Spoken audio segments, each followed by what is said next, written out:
Okay, this is the homework help for practice sheet number 25.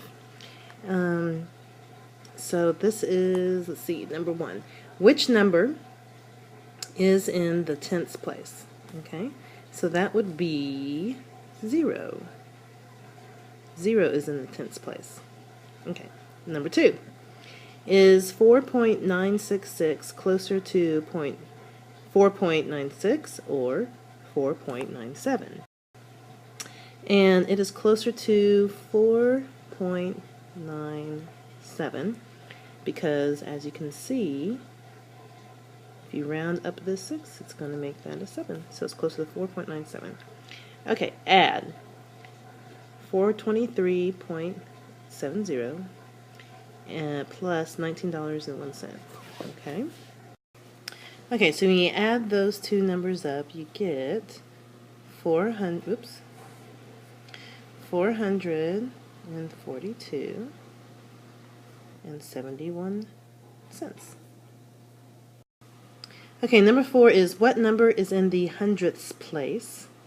So that would also be 0 is in the hundredths place, right here. Okay, subtract. Number 5, subtract 18 3/4 minus 9 1/2. Okay, so we're going to have to transform 9 1/2. Okay, so you just simply need to convert 9 1/2 into 9 2/4, so that, because 4 is the lowest common denominator. Okay, and so when you do that, 18 minus 9 is 9. 3/4 minus 2/4 is 1/4. So the answer is 9 1/4. Okay, number 6 says to complete the missing values. Alright, so we're given 22%. In decimal format, that's going to be 0.22. In fraction, you're going to start with 22 over 100. Okay, and then you can simplify to 11 over 50. Alright, for number 7, we have 37.5%. In decimal format, that's going to be 0.375. Okay, so then that's going to equal, let's see, if you divide 32.5 divided by 5 is 7.5. 100 divided by 5 is 20. That's kind of hard to see, but it's 7.5 over 20.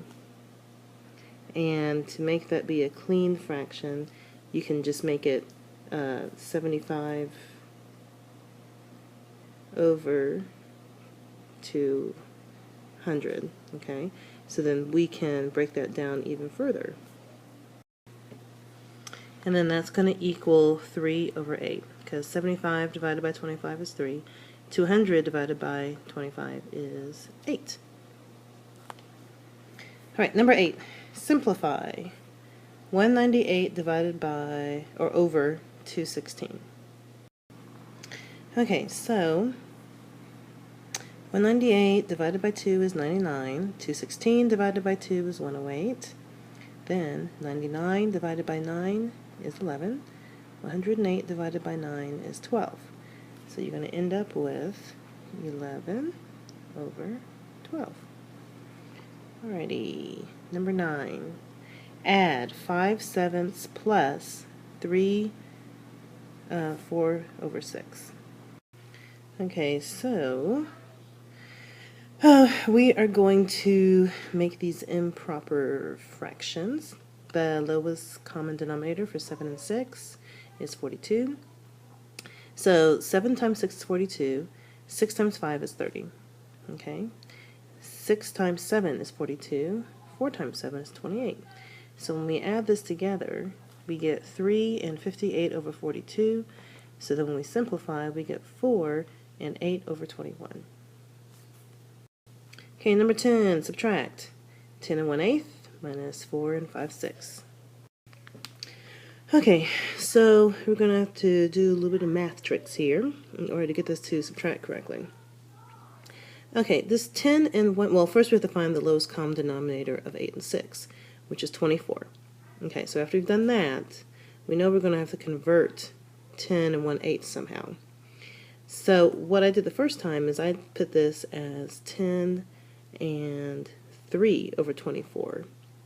But then I saw that when I subtracted out that the 20 over 24 was going to be more than that, so I borrowed one of a whole number here, and I added 24 to the 3, which made it 27. So 9 and 27 over 24 is minus 4 and 20 over 24.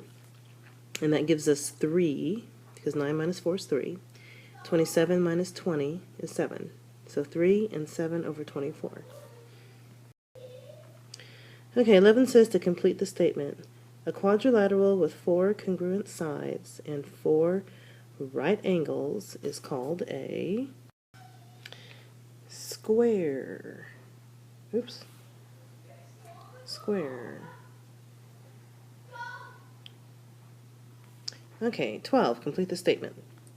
A triangle with 3 different side lengths, okay, 3 different side lengths, is called a scalene triangle. Scalene. Okay? Alright, number 13, complete the statement. In a quadrilateral, the sum of all 4 angles equals 300. Hold on a second here. Sorry, something happened with my little tool here. Okay, so 13, complete the statement. In a quadrilateral, the sum of all 4 angles equals 360 degrees.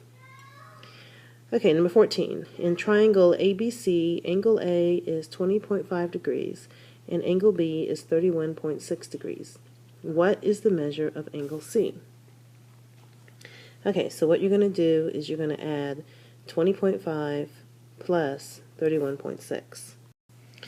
Okay, so 20.5 plus 31.6 is 51.2.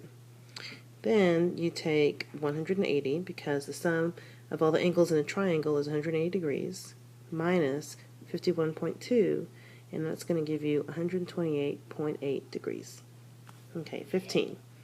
A bag of Cheetos costs 89 cents per bag. How much do 5 bags cost? Okay, so we're going to multiply 0.89 times, oops, hold on a second, times 5. Okay, so 9 times 5 is 45. All right, then you bring up the 4. 5 times 8 is 40, plus 4, 44. All right, so when you do that, you're going to have to take the 2 decimal places and add it in there. Okay, so that means that it's going to be $4.45. All right, number 16 says to find the mode, and mode means what number happens the most. So out of 20, 44, 67, 98, 44, 3, and 89, 44 is the number, that's the only number that occurs twice, so that's the most. It is 44. Okay, number 17. Jim's dog had puppies and he sold them for the prices below. Find the mean price per puppy. Mean is the same as average. So to find the average price per puppy, or the mean price per puppy, then what we're going to have to do is we're going to have to not only add up all the puppies here, but we're going to have to multiply it by the correct total price, and then add up the price, and then we're going to divide it by the total number of puppies. Okay, so one step at a time. Okay, so 3 times 210 is 630. Then, of course, 1 times 120 is 120. 2 times 180 is 360. So we're going to add it all together. That comes to 1,110. All right, and then when we divide that number by, let's see, 3 plus 1, 3 plus 1 plus 2 is going to give 6. We get $185. So that's going to be the mean price per puppy. Okay, number 18. Jamal's average on the past 2 tests is a 92. If he made an 86 on one of the tests, what was his score on the other test? Okay, the way to figure this out is you're just going to have to just turn the numbers around, because we know in this one that 1,110 divided by 6 is going to equal 185. Okay, so if 185 times 6 is going to equal this total. So we do the same kind of thing here. Since we know there's only 2 tests, what we're going to do is multiply 92 times 2, and that's going to equal 184. So then we just subtract 86 from that, and we're left with a 98.